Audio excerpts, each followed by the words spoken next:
ഭയങ്കരം അത്ഭുതമായിട്ട് എനിക്ക് തോന്നണം. ഭയങ്കര അത്ഭുതമായിട്ട് തോന്നണം. ഒരുപാട് കാലം കാണാൻ ആഗ്രഹിച്ചു നടന്നൊരു മനുഷ്യനാണ്. സത്യമായിട്ടും ഭയങ്കര ഇഷ്ടമാണ്. നല്ല സമയമല്ലേ ഇപ്പം, ഒരുപാട് ശത്രുക്കളെ ചുറ്റുമുണ്ട്. ഞാൻ അമ്പലങ്ങളിലൊക്കെ കിടന്ന് ഉരുളുന്നുണ്ട്. സത്യമാണ്. തൃശ്ശൂർ റൗണ്ടിലും കിടന്നുണ്ട്. ഇതേ പുറത്തൊക്കെ തോല് പോയി കിടക്കപ്പെ നന്നായിട്ട് ഉരുളുന്നുണ്ട്. ആ നന്നായിട്ട് ഉള്ളുന്നുണ്ട്. രക്ഷപ്പെടാൻ പറ്റും. കുട്ടിക്കാലത്തൊക്കെ ഞാൻ കുറെ കാലം ചെയ്തതാണ്. അതെല്ലേ, എനിക്ക് വേണ്ടി നിങ്ങൾക്ക് അതിനു വേണ്ടിയാ ചെയ്യുന്നത്, എനിക്ക് വേണ്ടിയല്ല. അല്ല നീ ഈ ഒരഞ്ഞെന്ന് അറിയുന്നില്ല, ഒന്ന് കാണിക്കാം ആദ്യം. ഏത് ശയനപ്രദർശനം ചെയ്തത്? ഇത് പക, ഇത് വ്യക്തിപരമായ പക. പാട് കണ്ടിട്ട് മതി. അല്ലല്ല, ഇത് പൊതുവേദിയിൽ ഷർട്ട് അഴിപ്പിച്ച് അടുത്ത കേസ് കൊടുപ്പിക്കാനാണ്. ഞങ്ങളെ മൊത്തത്തിലാക്കില്ലാതാക്കല്ലേ. അതെ. കുട്ടിക്കാലത്തൊക്കെ സത്യം പറഞ്ഞ എന്റെ ചെറുതിലൊക്കെ സാധാരണ അമ്മമാര് കുട്ടികൾക്ക് ചോറൊക്കെ കൊടുക്കാൻ വേണ്ടി പറയും, കഴിച്ചോ കോക്കാച്ചി വരും, അല്ലെങ്കിൽ കഴിച്ചോ ഭൂതം പ്രേതം വരും. എന്നെ എങ്ങനെ പറഞ്ഞ് തിരിക്കുന്നതെന്നറിയോ? ഭക്ഷണം കഴിച്ചോ സുരേഷ് ഗോപിയെ വിളിക്കും ഞാൻ. പിന്നെ കുറച്ചുകൂടെ ഞാൻ വലുതായപ്പോ പറഞ്ഞ് ഭക്ഷണം കഴിച്ചോ അല്ലെങ്കിൽ ഞാൻ ഭരചന്ദ്രനെ വിളിക്കും. ഇങ്ങനെയൊക്കെയാ കുറെ കാലം ഇങ്ങനെ കുറച്ച് ഭക്ഷണം കഴിച്ചോ അല്ലെങ്കിൽ ചാക്കോച്ചിയെ വിളിക്കും ഞാൻ. ഇങ്ങനെ പറഞ്ഞ് കുറേ കാലം ഞാൻ വലുതായി കഴിഞ്ഞ് കുറച്ച് കാലം ഞാൻ പട്ടിണി കിടക്കേണ്ടി വന്നു. സിനിമയിൽ നിന്നൊക്കെ മാറിയുന്നില്ലേ കുറച്ചു കാലം, ഇലക്ഷൻ ഡ്യൂട്ടി പരിപാടിയൊക്കെ ആയിട്ട്. അപ്പൊ ഞാൻ വീട്ടിൽ നല്ല പട്ടിണിയായിരുന്നു. പിന്നെ വർഷങ്ങൾക്ക് ശേഷം ഇതേപ്പ ഞാൻ അങ്ങോട്ട് പറയും ഭക്ഷണം എടുത്ത് വെക്കി ഗരുഡ വരുന്നുണ്ട്, ഞാൻ അങ്ങോട്ട് പറയും. ഗരുഡ വരുന്നുണ്ട് ഞാൻ അങ്ങോട്ട് പറയും. മാത്രമല്ല ഈ ഇലക്ഷന്റെ സമയത്ത് ഇടയ്ക്കൊരു വീട്ടിൽ പോയിട്ട് ചോറ് ചോദിച്ചു, ഒരു വീടല്ല ചോറ് ചോദിച്ചു, ചോറ് 14 ദിവസം പ്രചരണത്തിന് പോയി 14 വീട്ടിൽ പിടിച്ചു കയറി ആ വീട്ടുകാരെ മുഴുവൻ ഞെട്ടിച്ചു. അവർക്ക് കഴിക്കാൻ വെച്ചിരുന്ന ഫുഡും കൂടെ ഞാൻ എടുത്ത് കഴിച്ചു. ഈ സാധനം ഇതാ എനിക്ക് കിട്ടേണ്ടത്. ചോറ് അവിടെ ചെന്നിട്ട് ചോറ് കഴിച്ചില്ലേ ചോദിച്ചില്ലേ, ഈ സെയിം പാത ഞാൻ പിന്തുടർന്നു. നാട്ടിൽ ചെന്നു, ഞാൻ വീട്ടിൽ പോയി ചോറ് ചോദിച്ചു, ചോറ് തന്ന കുട്ടി ഇഷ്ടപ്പെട്ടു. പിറ്റേ ദിവസം പോയി ചോറ് തന്നു, ഇഷ്ടപ്പെട്ടു, കല്യാണം കഴിച്ചു. ഞാനിപ്പോൾ അവിടെയാണ് താമസം. സാറ് വീട്ടിൽ പോയിരുന്നോ? സാറ് തിരിച്ച് വീട്ടിൽ പോയില്ലേ? പിന്നെ ഞാൻ പോയില്ല, ഞാൻ അവിടെ. ഞാൻ ആ വീടും ആ വീട്ടുകാരെ ആ കുട്ടിയെ ഞാൻ എടുത്തു. അല്ല, എന്റെ ഉദ്ദേശം ഒന്നല്ല. ഒരുപാട് സിനിമകളിൽ ഓഡിഷൻസിന് അറ്റൻഡ് ചെയ്യുന്ന ഒരാളാണ്, പോയിക്കൊണ്ടിരുന്ന ഒരാളാണ് ഞാൻ. സിനിമാ നടനാവാനാണ്? വെറുതെ സിനിമാ നടനല്ല. മോഹൻലാൽ, മമ്മൂട്ടി, ജയറാം, ദിലീപ് ഇതൊക്കെ നടന്മാരാണ്.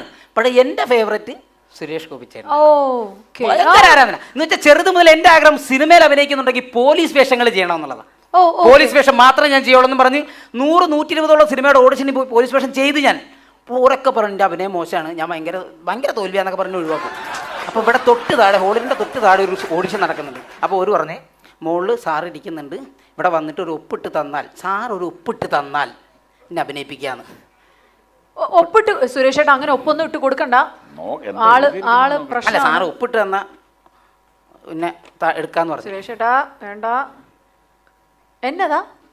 ബഹുമാനപ്പെട്ട സുരേഷ് ഗോപി സാർ അറിയുന്നതിന് ഒരു സംവിധായകൻ്റെ ക്ഷമയുടെ നെല്ലിപ്പലക കണ്ടിട്ടാണ് ഞാനിത് എഴുതുന്നത്. ഈ കത്തുമായി വരുന്ന അശ്വിൻ എന്ന ചെറുപ്പക്കാരൻ വർഷങ്ങളായി എൻ്റെ പുറകെ പോലീസ് വേഷം ചെയ്യണമെന്ന് പറഞ്ഞു നടക്കുകയാണ്. ഇവൻ്റെ പോലീസ് വേഷത്തിൻ്റെ അഭിനയം കണ്ടിട്ട് എൻ്റെ ഭാര്യ എന്നെ ഇട്ടിട്ട് പോവുകയും എൻ്റെ ഉറക്കം നഷ്ടപ്പെടുകയും ചെയ്യുന്നു. ഇതിനാൽ ഈ ചെറുപ്പക്കാരനെ എങ്ങനെയെങ്കിലും പോലീസ് വേഷം ചെയ്യാൻ പഠിപ്പിച്ചു കൊടുക്കണമെന്ന് സാറിനോട് ഞാൻ താഴ്മ അപേക്ഷിക്കുന്നു. സ്നേഹപൂർവ്വം, വർഷങ്ങളായി ഉറക്കം കിട്ടാത്ത സംവിധായകൻ. ഒന്ന് പഠിപ്പിച്ചു തന്നിട്ട് എന്നെ ഒന്ന് ഒപ്പിട്ട് തന്നാൽ ഞാൻ പോയി ചെയ്തോളാം പ്ലീസ്. താഴെ ഓഡിഷൻ നടക്കിയതാ പ്ലീസ്. അല്ല, നിന്റെ കയ്യിൽ എന്തെങ്കിലും ഡയറക്ടർ തന്ന ഡയലോഗ് എന്തെങ്കിലും ഉണ്ടോ? ഡയറക്ടർ തന്ന ഇത് താഴെ സുരേഷ് ചേട്ടാ ഒരു പീസ് ഓഫ് ഡയലോഗ് കൊടുത്ത് വിട്ടേക്കുക. സുരേഷ് ചേട്ടൻ ഒന്ന് റെൻഡർ ചെയ്ത് അതൊന്ന് കാണിച്ചു കൊടുത്ത് പുള്ളിക്ക് അതേപോലെ ഒന്ന് പോയി പെർഫോം ചെയ്യാൻ. ചെറിയ എനിക്ക് മനസ്സിലായില്ല ഡയലോഗ്. തോളത്ത് തൂക്കിയ നക്ഷത്രങ്ങളുടെ എണ്ണം മനസ്സിലാക്കി കാക്കി കുപ്പായക്കാരെ വിലപേശി ചൊൽപ്പടിക്ക് നിർത്തുന്ന നിന്നെപ്പോലുള്ള നികൃഷ്ട ജീവികളിൽ ഒരാളെ എങ്കിലും കാരാഗ്രഹത്തിൽ ആക്കിയാൽ ഞാൻ കൃതാർത്ഥനായി. എന്റെ പൊന്നെ, ഇത് ഇന്നൊന്നും എങ്ങനെ സെറ്റാക്കി തരാം. താഴെ പോയി പറഞ്ഞ എന്നെ സെലക്ട് ചെയ്യും സിനിമയിൽ. ഞാനിത് പറയില്ല, കാരണം ഇതെങ്ങാനും പറഞ്ഞ് എനിക്ക് നാക്കുളുക്കി നടുവുളുക്കി അവസാനം ഇപ്പൊ എനിക്ക് പോലീസ് വേഷം തന്നവരും കൂടെ വേഷം തരാതാവും. എനിക്ക് വേണ്ട, ഇത് കാണിച്ചു തന്നാ മതി. ഒന്നും ഡയലോഗ് ഒന്നും പറയണ്ട. കമ്മീഷണർ എന്നെ അങ്ങനെ അങ്ങോട്ട് വന്നങ്ങ് ചെയ്താൽ മതി. അല്ല, സുരേഷ് ചേട്ടന്റെ ഏതെങ്കിലും ഒരു ഡയലോഗ് ഇവനൊന്ന് പഠിപ്പിച്ചു ഏതെങ്കിലും ഒരെണ്ണം. ഏതെങ്കിലും ജീവിതാഭിലാഷം ഞാൻ മേടിച്ചോ. അതാ ഉറങ്ങുന്നില്ല ഡയറക്ടർ ഇവരെ കാരണം. ഞാൻ അങ്ങോട്ട് പോകുമ്പോ ഇവിടെ നിൽക്കണോ? ഇവിടെ നിൽക്കണോ? ഞാൻ കാക്കിയിട്ടവന്റെ നേരെ കൈ ഓങ്ങിയാൽ തനിക്ക് നോവില്ല. കൂട്ടത്തിൽ ഒരുത്തൻ ചങ്ക് കീറി ചോര ഒലിപ്പിച്ച് നിൽക്കുന്നത് കണ്ടാലും തനിക്ക് നോവില്ല. പക്ഷെ ഈ പന്ന നൊന്തു അല്ല, എനിക്ക് തോന്നുന്നുണ്ട്, സത്യമായിട്ട് തോന്നുന്നുണ്ട്.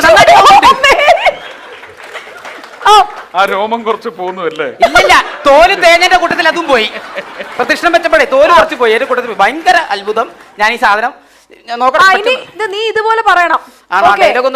ആ പവർ ഞാൻ അങ്ങോട്ട് പോകുമ്പോ ഇവിടെ നിൽക്കണ്ട. ഇതുവരെ ചെയ്തതിന് ഡയറക്ടറെ തല്ലു.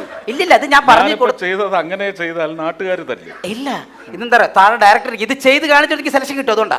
അതൊക്കെ എന്റെ ദേഹത്ത് തൊടാനോ പിടിക്കാനോ ഒന്നും പാടില്ല. അതിപ്പോഴേ പറഞ്ഞിട്ടുണ്ട്. തൊടാൻ ഞാൻ നിൽക്കൂല, എനിക്ക് വയ്യ. ഓക്കെ ഓക്കെ, ചെറിയൊരു ആക്ഷൻ കിട്ടിയ സർ, ഒരു ആക്ഷൻ ചെയ്തോ ചെയ്തോ. ഞാൻ ഇങ്ങനെ കറങ്ങി വന്നിട്ട് പറയട്ടെ. ഞാൻ കുറച്ച് മാറിയിരിക്കാം. വേണ്ട വേണ്ട വേണ്ട വേണ്ട, ഞാൻ ഒരു കാര്യം ചെയ്യാം. ഹോളിഡേന് ഒരു റൗണ്ട് കറങ്ങി വന്നിട്ട് പറയാം. ഓക്കെ, തുടങ്ങിക്കോ. ഡയലോഗ് ഒന്ന് പറഞ്ഞേ. കാക്കിയിട്ടവന്റെ നേരെ കയ്യോങ്ങിയാൽ നിന്നെ പോലുള്ള കാക്കിയിട്ടവൻ എങ്ങനെ? കാക്കിയിട്ടവന്റെ നേരെ കയ്യോ ഇതിങ്ങനെ ഇങ്ങനെ പറഞ്ഞു കൊടുക്കല്ലേ. ഒന്ന് തുടക്കം മാത്രം പറഞ്ഞോളൂ, ഞാൻ ബാക്കി പറഞ്ഞോളാം. സുരേഷ്, ആ ഡയലോഗിന്റെ 2 ലൈൻ മാത്രം ഒന്ന് പറഞ്ഞോളൂ. അതല്ല, ഇതാണ് ഇത് പറഞ്ഞല്ലോ. ഇത് പറയാം. ഓക്കെ. തോളിൽ തൂക്കിയ നക്ഷത്രങ്ങളുടെ എണ്ണം മനസ്സിലാക്കി കാക്കിപ്പടക്കാരെ വിലപേശി ചൊൽപ്പടിക്ക് നിർത്തുന്ന നിന്നെ പോലുള്ള നികൃഷ്ട ജീവികൾക്ക് ഒരാളെങ്കിലും കാരാഗ്രഹത്തിലാക്കിയാൽ ഞാൻ കൃതാർത്ഥനായി. ഈ പേഴ്സണലായിട്ട് പറഞ്ഞല്ലോ. തോളത്തല്ല തൂക്കിയത്? തോളത്ത് ഒരു ചെറിയൊരു ആക്ഷൻ തുടക്കത്തിനാ.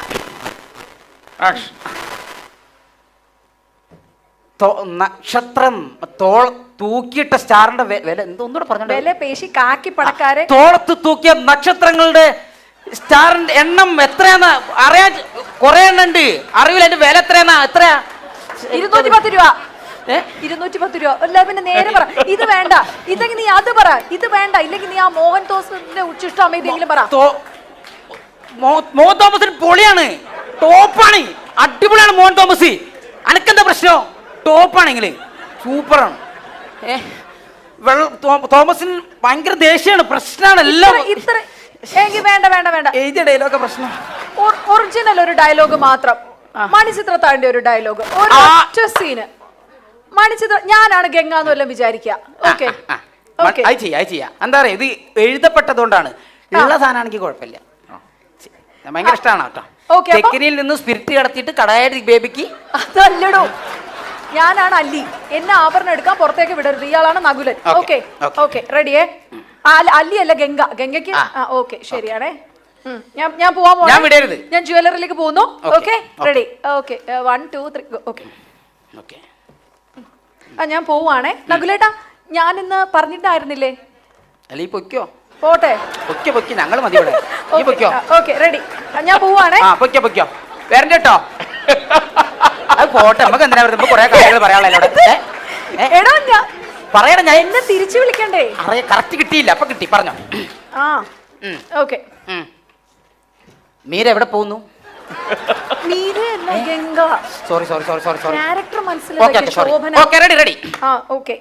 മറക്കരുത് ഗംഗ. ഞാൻ ആ മോഡുലേഷൻ ഒന്ന് എടുക്കുന്നുണ്ടേ. ഗംഗ എവിടെ പോകുന്നു? ഞാൻ പറഞ്ഞിട്ടുണ്ടായിരുന്നില്ലേ അല്ലിക്ക് ആഭരണം എടുക്കാൻ പോകുന്നു. എവിടെന്നാ എടുക്കുന്നേ? ആലുക്കാസ് നടത്തോടെ പണിക്കൂലിയൊക്കെ കുറവാന്ന് കേട്ടോ. അവിടെ എടോ, എന്നെ വിടരുതെന്ന്. എന്നെ വിടാതെ പിടിച്ചോണം. പിടിക്കണ്ടെന്നല്ലേ പറഞ്ഞത്? പിടിച്ചാലും കുഴപ്പം, പിടിച്ചില്ലേലും കുഴപ്പം, പറഞ്ഞു പിടിപ്പിക്കാതെ. എടോ, അങ്ങനെയല്ല, എന്നെ പോകരുത് എന്നാ. റെഡി? ഒന്നൂടെ. ഓക്കെ. ഗംഗ ഇപ്പോ എവിടെ പോകുന്നു? ഞാൻ പറഞ്ഞായിരുന്നല്ലോ നേരത്തെ അല്ലിക്ക് ആഭരണം എടുക്കാൻ നകുലേട്ടൻ പറഞ്ഞിട്ട് ജ്വല്ലറി പൊക്കോളാം. ഇത്രയും നേരം പറഞ്ഞ സുരേഷ് ഗോപിയാണ്, ഇപ്പൊ പറയാം നകുലനാണ്. താരാ നകുലേ? എടോ, ക്യാരക്ടറോ മണിച്ചിത്രത്താഴിന്റെ നകുലേട്ടൻ. താനല്ലേ നകുലൻ? പഴയതെല്ലാം മറന്നുപോയതാ. ഓക്കെ, ഒരു തവണ. ഗംഗ ഇപ്പൊ എവിടെ പോകുന്നു? ഞാൻ പോവാണേ. ജിന്റെ പറയാ. ഗംഗ ഇപ്പൊ എവിടെ പോകുന്നു? പോയേ. ഗംഗ ഇപ്പൊ എവിടെ പോകുന്നു? പണ്ടാര പറ. ഞാൻ പറഞ്ഞില്ലേ അല്ലിക്ക് ആഭരണം എടുക്കാൻ പോകുന്നത്. എന്നാ ഇപ്പൊ പോണ്ട. അതെന്താ പോയാലെന്ന്? നീ ഇപ്പൊ പോണ്ടാന്ന്. വിടമാട്ടെ. പോണ്ടാന്ന്. എന്നെ എങ്കേയും ഇവിടെ നിന്ന് പോക വിടമാട്ടെ. പോണ്ടാന്ന് ഇന്നേക്ക് പോണ്ടാന്ന് ദുർഗാഷ്ടമി. എന്തോ പറഞ്ഞാ നിർത്തോള്, എന്തോ പറഞ്ഞാ നിർത്തും. അത് എന്തേലും പറയാന്ന് പറയും. ഇന്നേക്ക് ദുർഗാഷ്ടമി. ഞാൻ പറഞ്ഞ കിട്ടൂല, അവള് നിർത്തൂല. ഒന്ന് പറ. ഇന്നേക്ക് ദുർഗാഷ്ടമി. കൊല്ല്. ഒന്ന് പറഞ്ഞാ ഇന്നേക്ക് ദുർഗാഷ്ടമി. ഒന്ന് കൊന്നു തരൂ. അതല്ല, മറ്റേത് പറ. ഇന്നേക്ക് ദുർഗാഷ്ടമി. ഉന്നനാ കൊന്നു രക്തത്തെ കുടിച്ച്. അധികം തരാ. സന്തോഷം കേട്ടോ, ഇതൊക്കെ തിന്ന് കൊല്ലുക നിന്നെ. നല്ലൊരു അടി അടിച്ച് മോളില്. അപ്പഴേ